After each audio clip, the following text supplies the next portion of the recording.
नमस्कार किसान भाइयों। आज हम मिर्च की खेती के बारे में बात करेंगे और इसमें एकदम बेसिक बात करेंगे। जो 70 से 80% जो हमारी खेती की जो सक्सेस की जो एक रहता है, तो वो बेसिक चीज़ों पर ही सब निर्धारित है। तो हम उन बातों पर ध्यान देंगे। तो आप इस वीडियो को अंत तक देखिए, आपको बहुत अच्छी जानकारी मिलने वाली है। और अगर आप चैनल पर नए हैं तो चैनल को सब्सक्राइब कर लीजिए, ताकि जो हमारे नए आने वाले जो वीडियो हैं खेती बाड़ी संबंधित, वो सबसे पहले आप तक पहुँचे। तो दोस्तों स्टार्ट करते हैं। दोस्तों जो मिर्ची की खेती है उसमें ये एक जो प्लाट देख रहे हो, एक ये ऐसे किसान की कहानी है जिन्होंने रासायनिक रूप से खूब खर्च करा। थ्रिप्स, मकड़ी और जो अन्य जो डिसीज़ रहती है उसके लिए फंजीसाइड वगैरह का स्प्रे एकदम टाइम टाइम से इन्होंने बहुत किया, लेकिन फिर भी आप देख सकते हो कि पौधा 3 महीने का हो चुका है और एक भी बार अभी तुड़ाई नहीं हुई है। तो आप फलों की संख्या देख सकते हो कि किसान का जो समय है वो भी बर्बाद हो रहा है, और एक जो ये जो प्रॉफिट वाली जो बात है वो भी बहुत कम देखने को मिल रही। तो किस तरह से हम अपना जो काम है उसको और अच्छे तरीके से कर सके और उत्पादन बढ़े, ताकि जिस उद्देश्य से हम खेती कर रहे हैं वो पूरा हो और हमारी आय बढ़े। तो उसके लिए हम इस वीडियो में जानने वाले हैं कि क्या जो बेसिक बातें उन पर काम किया जा सके, ताकि ये जो रासायनिक खर्च हो रहा ये भी थोड़ा कम हो और उत्पादन अधिक मिले, लाभ अधिक मिले। दोस्तों सबसे पहली बात ये होती है कि जब आप नर्सरी का जब आप चयन करते हो तो उसमें जो पौधा है वो बीमारी से मुक्त होना चाहिए। ये जो प्लॉट आप देख रहे हो, इसमें जो किसान भाई से एक गलती हो गई कि जिस नर्सरी से इन्होंने पौध मंगवाया था, तो 20 से 25% जो पौधे वो बीमारी ग्रसित थे। जो पत्तियां थी उनकी एकदम पीले धब्बेदार पत्तियां थी, और ऐसे पौधे अपनी फील्ड पर इन्होंने लगा दिए। तो किसान भाई भी इस बात को अच्छे से समझे, और नर्सरी वाले की भी जिम्मेदारी, लेकिन वो इस बात को नहीं समझे। तो अपन इसका ध्यान रखें कि हमारे खेत में अच्छी नर्सरी पौध का ही अपने को चयन करना है और लगाना है।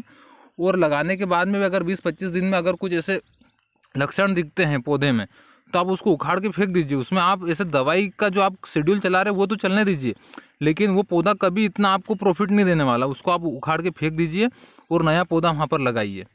तो दोस्तों ये तो एक अच्छी नर्सरी की चयन हो गई, और अच्छी नर्सरी का चयन होगा तो आपका जो रासायनिक जो ट्रीटमेंट है वो भी उस पर अच्छा काम करेगा और उत्पादन अधिक मिलेगा। अब दूसरी बात हम करते हैं, जिस फील्ड का हम चयन कर रहे हैं वो अच्छी जल निकास वाली होनी चाहिए। और जो तीसरी बात ये है कि ग्रीष्मकालीन धूप कम से कम उस फील्ड को 1 महीना कम से कम खिलाना चाहिए। जो ग्रीष्मकालीन धूप है वो मृदा की जो संरचना है उसको सुधारता है, और जो उसमें रासायनिक क्रिया फिर जो बाद में चलती है उसके लिए वो मिट्टी एकदम रेडी रहती है।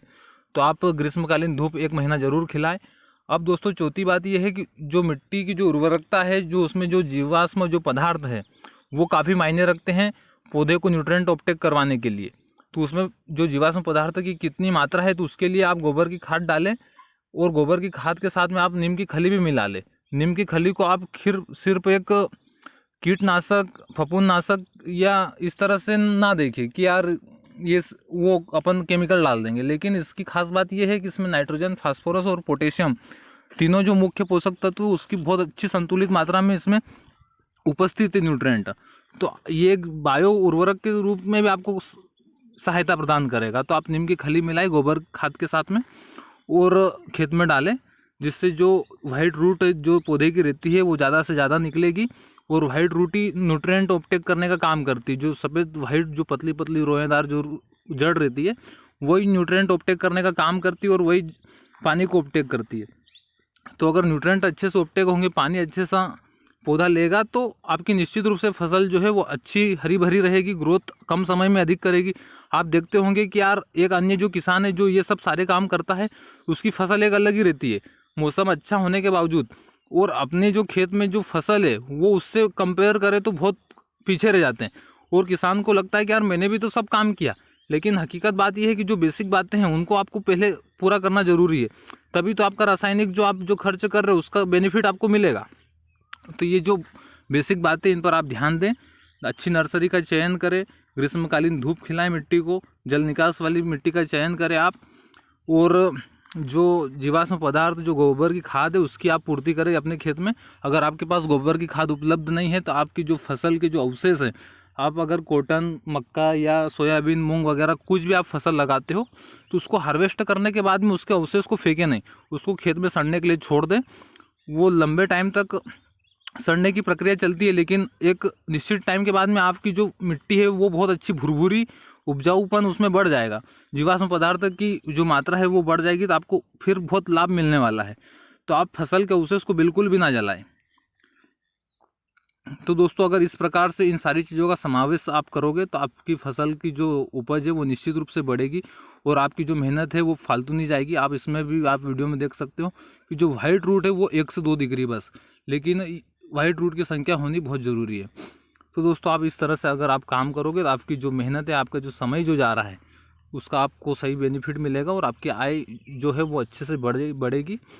तो दोस्तों अगर आपको जानकारी अच्छी लगी हो तो वीडियो को लाइक कर दीजिए।